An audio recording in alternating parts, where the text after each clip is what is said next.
You do not win wars with submarines. At least, that was the doctrine. That was what every naval strategist believed when Japan launched its conquest of the Pacific.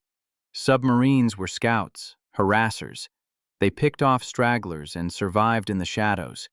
They did not, could not, strangle an empire. The Imperial Japanese Navy had studied this question exhaustively. Their analysts ran the numbers. Their war planners examined every conflict since the Great War. The conclusion was unanimous. Submarine warfare against merchant shipping was a minor irritant, nothing more. America had fewer than 60 operational submarines in the Pacific when war began.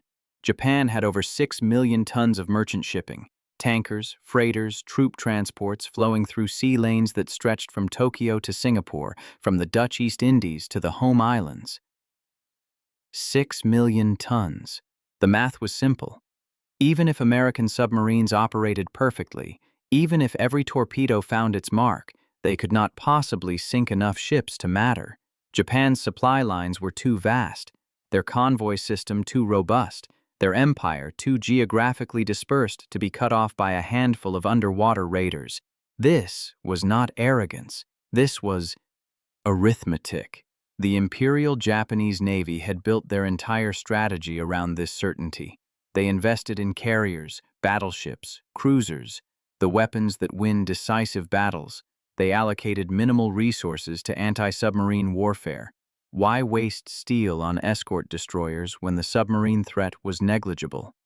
For the first year of the war, their confidence seemed justified. American submarines fired hundreds of torpedoes. Most missed. Many that hit failed to explode. The Mark 14 torpedo was a disaster. Its magnetic detonator malfunctioned. Its depth control was erratic. Its contact explode often failed on impact. American submarine commanders returned from patrols frustrated and demoralized. They were hunting with defective weapons. Japanese merchant captains radioed back reports. American submarines were tentative, predictable, ineffective. They attacked from excessive distances. They dove at the first sign of escorts. They were playing it safe. Tokyo's naval command nodded. The analysis was confirmed. American submarines were exactly what the doctrine predicted, a nuisance, not a threat. But in January 1943, one man decided the doctrine was wrong. Commander Dudley Walker Morton was 36 years old when he took command of USS Wahoo. His friends called him Mush, a nickname from his Kentucky childhood that somehow stuck through Annapolis and a decade in the Navy. He was stocky, energetic, relentlessly aggressive. He had pale blue eyes that never seemed to blink during combat. He smiled constantly, even when describing how he planned to kill enemy ships. Morton was not supposed to be this way. Submarine doctrine in 1942 emphasized caution, stay deep, attack at night, fire from maximum range, preserve your boat. Above all else, the submarine force had lost boats: USS Grunion, USS S-26, USS Amberjack, and headquarters demanded conservative tactics to minimize losses.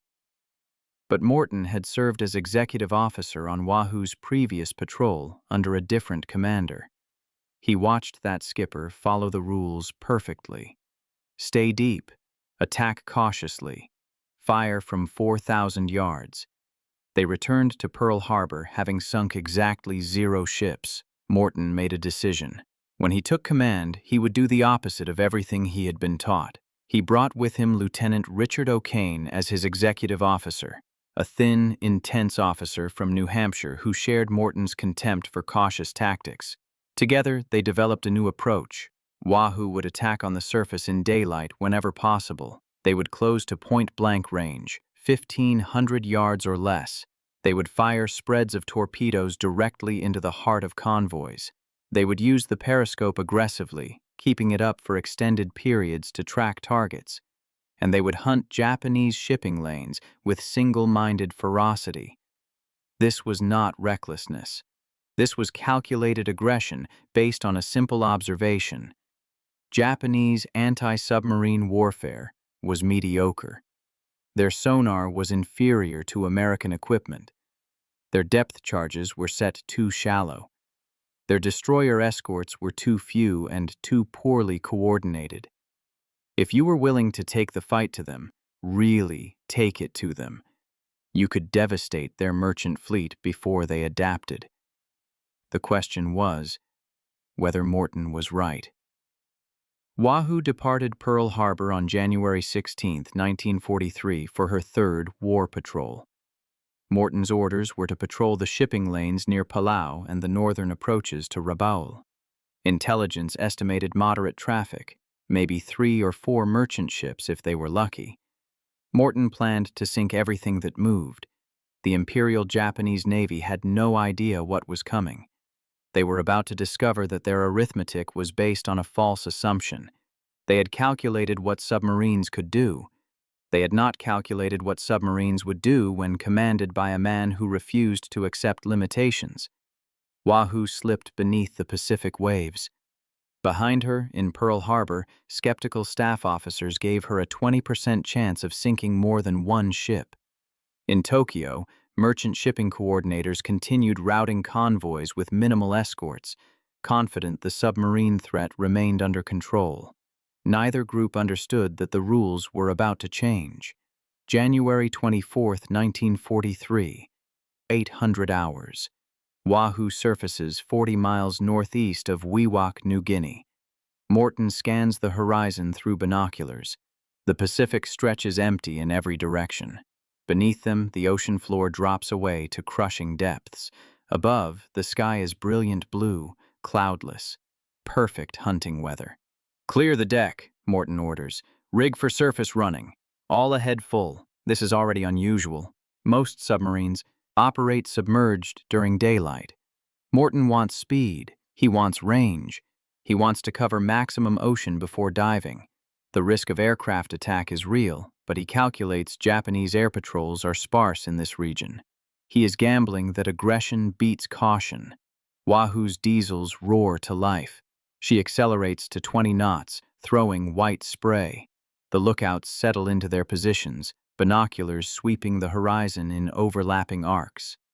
The sun climbs higher. The boat races northwest toward the major shipping lane that runs from Rabaul to Palau. 1,400 hours. The forward lookout stiffens. "Smoke bearing 030. Morton swings his glasses. There, a dark smudge on the horizon. Not one ship, multiple stacks. A convoy. "All hands to battle station surface." "Dick, get me a count." O'Kane scrambles up to the bridge with the targeting binoculars. Wahoo charges toward the contact at maximum speed. The range closes. 2,000 yards, 1,800, 1,500. "I count 4 ships," O'Kane reports. 2 freighters, approximately 4,000 tons each. 1 tanker, maybe 10,000 tons. 1 escort, looks like an old destroyer. Morton's smile widens. "We're going in. Standard doctrine says dive now. Submerge to periscope depth. Approach cautiously. Fire from maximum torpedo range, then dive deep and evade." That is what every other submarine commander in the Pacific would do. Morton keeps Wahoo on the surface. He maneuvers to attack position at flank speed, the boat vibrating with the strain.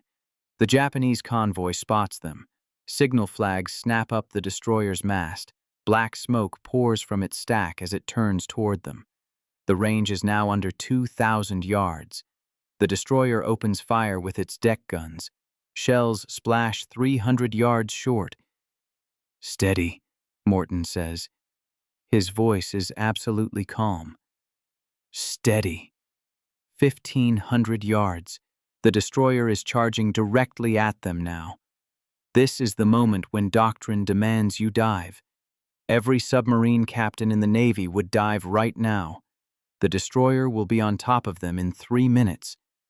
Morton stays on the surface. "Fire 1!" The torpedo leaps from Wahoo's forward tube, leaving a white trail on the blue water. 4 seconds later, "Fire 2!" 2 torpedoes race toward the lead freighter. The range is so close the crew can see Japanese sailors running on the deck. Morton waits exactly long enough to confirm the torpedo tracks, then dive, dive, dive. Wahoo's nose dips. The boat slides beneath the surface as the destroyer charges overhead. The crew hears the destroyer's screws thrashing above them. A terrifying sound, like a train passing directly over your head. Depth charges follow. 6 massive explosions bracket Wahoo, the concussions slamming men against bulkheads. But Morton has already angled away at flank speed. The destroyer is dropping charges where Wahoo was, not where she is. Through the periscope, O'Kane watches the lead freighter. The first torpedo strikes. Amidships. The explosion is enormous. A column of water and debris shoots 300 feet into the air. The second torpedo hits 20 seconds later, breaking the freighter's back. She settles by the bow, her stern rising out of the water. "One down," Morton says. "Level off at 150 feet. Reload forward tubes. We're going back." The crew exchanges glances. Going back? Into a convoy that now knows they are here, with a destroyer actively hunting them? Morton checks his watch. 17 minutes for the reload. He uses the time to circle wide, putting distance between Wahoo and the destroyer, then swings back toward the remaining ships. The tanker and second freighter have increased speed, trying to escape. The destroyer is still dropping depth charges 2 miles away, searching for a submarine that is no longer there. Up periscope. Morton rotates slowly, examining the situation. The tanker is the high-value target, 10,000 tons of fuel oil Japan desperately needs. She is zigzagging, her captain trying to make targeting difficult. Range 2,200 yards. Morton calculates the intercept angle, the tanker's speed, the torpedo run time. Angle on the bow, 40 starboard, range 2,000 yards, speed 12 knots, standby forward tubes. This is still closer than most commanders would dare. O'Kane feeds the data into the torpedo data computer. The solution locks. Fire 3, fire 4, fire 5. 3 torpedoes sprint toward the tanker in a carefully spread pattern. Morton keeps the periscope up, watching. 40 seconds. 50. The crew is silent, counting. The first torpedo passes ahead. The tanker's zigzag saved her. The second torpedo strikes her amidships, exactly at the waterline. The explosion is different this time. Not just steel and water, but burning fuel oil. A fireball erupts across the tanker's deck, black smoke boiling into the sky.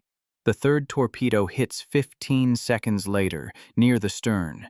The tanker does not sink immediately. She burns. Flames spread across the water as her cargo spills out. Men jump from her deck into the oil-covered ocean. Some of them are already on fire. Morton does not look away. This is war. This is what strangling an empire looks like. Down periscope, rig for depth charge attack. He's coming. The destroyer has spotted the torpedo tracks. She is turning, accelerating, racing toward Wahoo's position. Morton takes the boat deep, 300 feet, and angles away at a steep down angle. The destroyer passes overhead. More depth charges, closer this time. The lights flicker. Cork insulation rains from the overhead. A pipe joint cracks, spraying salt water until a damage control party seals it. Wahoo creeps away at 3 knots, silent as a ghost. The destroyer searches for 2 hours, dropping occasional charges. But Wahoo is gone, slipping beneath a temperature layer that defeats the destroyer's primitive sonar. By nightfall, Morton surfaces. Behind them, the tanker is still burning, a column of smoke visible for 30 miles. The freighter has sunk completely. The second freighter escaped. 2 ships. 1 patrol day. Morton records the action in Wahoo's log with characteristic brevity. Attacked convoy, sank freighter and tanker, evaded escort, resuming patrol. But he is not finished, not remotely finished. If you find this kind of forgotten history as fascinating as we do, we'd be honored if you'd hit that subscribe button. We believe these stories of tactical genius and relentless determination deserve to be told. And by subscribing, you help us ensure they aren't forgotten. January 26, 1943. 2 days later. Morton spots another convoy, this one larger. 6 ships with 2 escorts. They are hugging the New Guinea coast, trying to use shallow water as protection against submarines. Morton smiles. We're going into the shallow water with them. Standard submarines doctrine forbids this. Shallow water eliminates your depth advantage. If you are detected, you have nowhere to dive, nowhere to hide. It is a death trap. Morton positions Wahoo in 40 fathoms of water, barely enough depth to maneuver, and sets up an ambush along the convoy route. When the ships pass, he fires a spread of 6 torpedoes at point-blank range under 1,000 yards, into the heart of the formation. The convoy disintegrates. One freighter explodes so violently her boilers detonate, the blast audible 15 miles away. A second freighter takes 2 torpedoes, one forward, one aft, and breaks in half. Both sections sink in less than 4 minutes. A troop transport, 4,000 tons, takes a single torpedo below the waterline and lists 30 degrees before capsizing. 3 ships in less than 3 minutes. The escorts go insane. They charge in random directions, dropping depth charges wildly, trying to saturate the area. But Wahoo is already sliding away on battery power, absolutely silent, hugging the bottom contour. Morton navigates by dead reckoning, using the fathometer to follow the underwater terrain like a road map. The escorts thunder overhead, missing him by hundreds of yards. That night, Morton surfaces and radios Pearl Harbor. His message is characteristically brief. 5 ships sunk. Continuing patrol. Recommend more torpedoes. At Pearl Harbor, the radio operator reading the message assumes there is an error. 5 ships in 1 patrol. The record for any submarine patrol to date is 3 ships. He requests confirmation. Morton's reply: confirmed, 5 ships. Total tonnage approximately 24,000. Torpedoes running hot, straight, and normal. Wahoo sends. Headquarters is stunned. They pull Morton's previous patrol reports, his training records, his fitness evaluations. Nothing explains this. He is using the same torpedoes as everyone else, the notoriously unreliable Mark 14. He is hunting in the same waters. The only variable is Morton's tactics.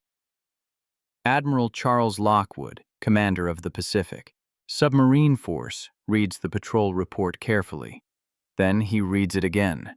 Then he sends a message to every submarine commander in the Pacific. Study Wahoo Patrol Report. Aggressive tactics produce results. Engage enemy with determination. But Morton is not done. He still has 8 torpedoes remaining. He intends to use every single one. January 28, 1943. Wahoo intercepts a lone freighter heading south from Palau. She is unescorted, a mistake that will cost her. Morton attacks on the surface in broad daylight, closing to 800 yards before firing. 2 torpedoes. Both hit. The freighter sinks in 7 minutes. January 30th. Another convoy. 4 ships, 1 escort. Morton uses a new tactic. He surfaces behind the convoy at dusk, when Wahoo's low silhouette is invisible against the darkening eastern sky. He chases them at flank speed, overtakes them, then submerges directly ahead of the lead ship and fires at point-blank range as she steams directly over him. Suicide? Perhaps. But the angle is perfect. The torpedo runs only 400 yards before striking the freighter's bow. The explosion lifts the ship's entire forward section out of the water. She goes down bow first, her propeller still turning as she slides beneath the surface. The escort never even sees Wahoo. February 1st. Morton's last 2 torpedoes. He finds a tanker heading northeast toward Japan, heavy with fuel from the Dutch East Indies. This is the supply line. This is the oil that feeds Japan's Navy, Japan's Air Force, Japan's war machine. Cut this, and you cut the Empire's throat. Morton closes to 1,000 yards, fires both torpedoes. Both hit. The tanker explodes with such force that Wahoo, submerged at periscope depth, feels the shockwave. When Morton raises the periscope, the tanker is already gone. 8,000 tons of fuel and steel transformed into burning debris. Wahoo has expended every torpedo. Morton sets course for Pearl Harbor. His patrol report lists 9 ships sunk. Total tonnage, 32,000 tons. In 16 days, Wahoo has destroyed more Japanese shipping than any previous American submarine patrol, ever. When Wahoo enters Pearl Harbor on February 7th, she flies a broom from her periscope, the traditional signal of a clean sweep, meaning she expended all torpedoes. The dock is crowded with submarine crews, staff officers, and reporters. They have heard the radio traffic. They know what Wahoo accomplished. Morton stands on the bridge, waving. He is grinning. Behind him, Richard O'Kane stands quietly, already planning their next patrol. Admiral Lockwood boards Wahoo personally to debrief Morton. He asks the question everyone is asking. How did you do it? Morton's answer is simple. I hunted them. I didn't wait for margits to come to me. I went where the shipping was thickest, and I attacked everything I found. I fired at close range so the torpedoes couldn't miss. And I never, ever let fear of the escort stop me from attacking. Lockwood nods slowly. Then he asks, Can this be taught? Yes, sir, Morton says. Every submarine commander in the Pacific can do this. They just have to be willing to fight. Within weeks, Admiral Lockwood rewrites American submarine doctrine. The new orders are explicit. Aggressive commanders will be rewarded. Close-range attacks are authorized. Surface attacks in daylight are authorized. The primary mission is no longer reconnaissance or occasional harassment. The primary mission is to sink everything flying the Japanese flag. Commander Morton just changed how America fights the submarine war. What the Imperial Japanese Navy did not yet understand was that Morton's patrol was not an anomaly. It was a blueprint. By March 1943, American submarine commanders across the Pacific are reading Wahoo's patrol report. They are studying Morton's tactics. They are learning that aggression works. More importantly, they are learning that the Japanese anti-submarine response is far weaker than anyone believed. USS Tambor adopts Morton's tactics and sinks 6 ships in a single patrol. USS Guardfish sinks 7. USS Harder, under Commander Samuel Dealey, another aggressive skipper inspired by Morton, begins hunting Japanese destroyers specifically, sinking 5 in one legendary patrol. But there is something else happening, something strategic that goes beyond individual patrols. In Tokyo, the Imperial Japanese Navy's Logistics Command notices a disturbing pattern in their shipping reports. Losses are accelerating. In January 1943, they lost 43 merchant ships. In February, 62. In March, 79. The numbers keep climbing. They analyze the loss patterns. The ships are not sinking in any particular area. They are sinking everywhere. In the South China Sea, near the Philippines, off New Guinea, in the Central Pacific. The Americans are hunting across the entire theater simultaneously. A staff officer calculates the sustainability equation. Japan begins the war with approximately 6 million tons of merchant shipping. Their shipyards can build roughly 300,000 tons per year. To sustain their empire, they need at least 4 million tons operational at all times. Anything less, and they cannot move the oil, rubber, rice, and raw materials that keep their war machine functioning. The current loss rate is 600,000 tons per year. That is sustainable. Barely. But the loss rate is accelerating. If it reaches 1 million tons per year, Japan's merchant fleet will shrink faster than they can replace it. The empire will begin to starve. The staff officer presents his findings to the Naval General Staff. His recommendation is stark.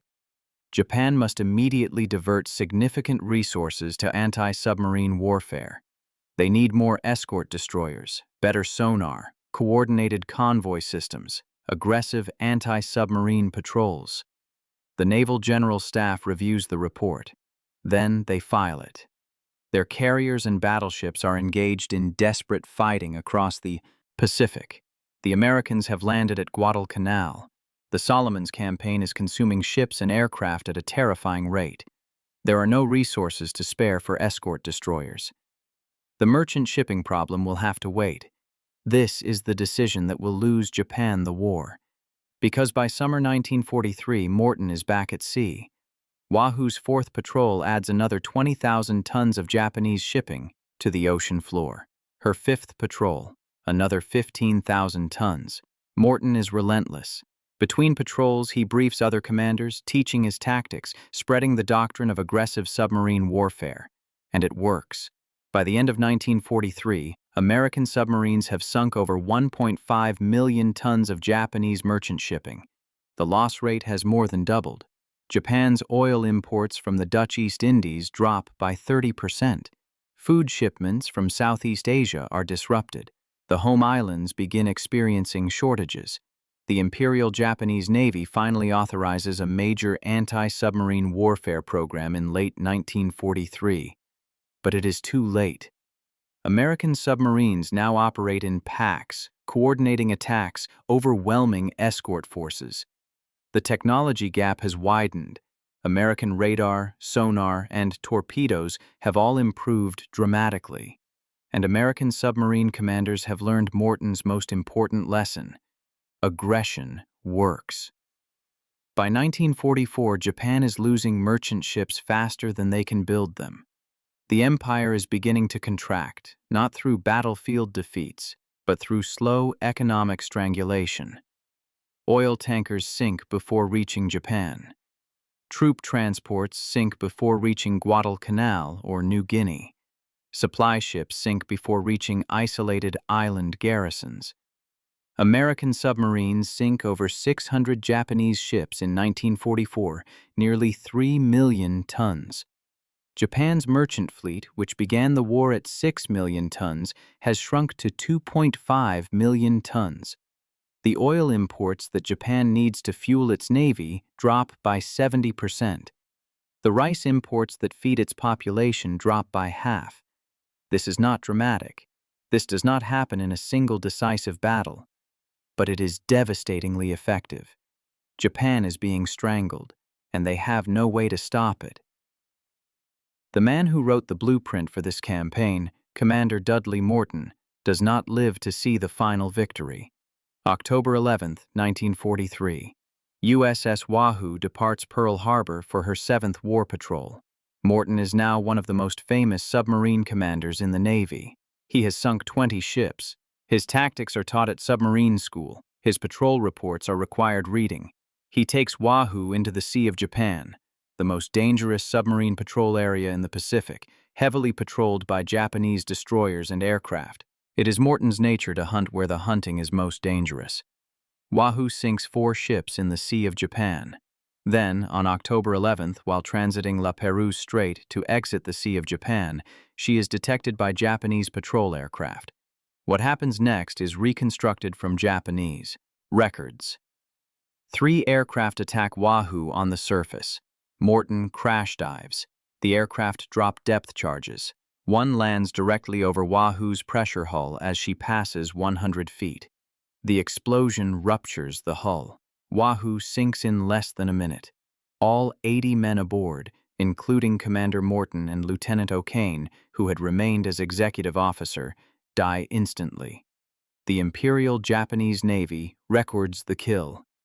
They do not know, at that moment, that they have killed the man who taught America how to destroy their merchant fleet. Richard O'Kane is not aboard Wahoo during her final patrol. He has been promoted to his own command, USS Tang. He will go on to become the most successful submarine commander of World War II, sinking 33 ships using the aggressive tactics Morton taught him. After the war, O'Kane will receive the Medal of Honor. He will always say that everything he accomplished, he learned from Mush Morton. By the time Japan surrenders in August 1945, American submarines have sunk 1,314 Japanese merchant ships, totaling 5.3 million tons. They destroy 60% of Japan's merchant fleet. By war's end, Japan cannot import oil from the Dutch East Indies because there are no tankers left. They cannot feed their population because there are no freighters to carry rice. Their isolated island garrisons starve because there are no supply ships to reach them. American submarines also sink 214 Japanese warships, including 1 battleship, 8 aircraft carriers, and 11 cruisers. They accomplish this with a force that never exceeds 150 submarines. They lose 52 submarines in combat, a mortality rate that is sobering but far lower than Japanese losses. This is not the submarine war the Imperial Japanese Navy predicted in 1941. They calculated that submarines could not possibly sink enough ships to matter. They were correct, if submarine commanders followed conservative doctrine. But they did not account for men like Dudley Morton, who refused to accept limitations. Morton's aggressive tactics, attacking on the surface, closing to point-blank range, hunting in shallow water, prioritizing tonnage over caution, become standard doctrine for the American submarine force. Every submarine commander in the Pacific studies his patrol reports. The tactics he developed in early 1943 are still being used at war's end in 1945. Commander Dudley Walker Morton was 36 years old when he died. He was from Owensboro, Kentucky. He loved baseball and practical jokes. His crew worshipped him because he never ordered them into danger he would not face himself. He once said in a letter to his wife that he believed submarine warfare could win the Pacific War if submarine commanders were willing to fight like surface ship captains, aggressively, decisively, without hesitation. He was right. To this day, the submarine force remembers Morton as the man who proved submarines could do more than scout and harass. They could strangle an empire. The USS Wahoo Memorial in Pearl Harbor lists the names of all 80 men who died aboard her. Morton's name is first. If this story moved you, please hit that like button. Every click tells the algorithm this piece of history is worth remembering. We're dedicated to rescuing these forgotten stories from the archives. If you want to join us on this mission, please subscribe and turn on notifications. Where are you watching from? Drop a comment with your city or state and tell us if someone in your family served. Thank you for ensuring that Commander Dudley, Mush, Morton, and the 80 men of USS Wahoo do not disappear into silence. They deserve to be remembered.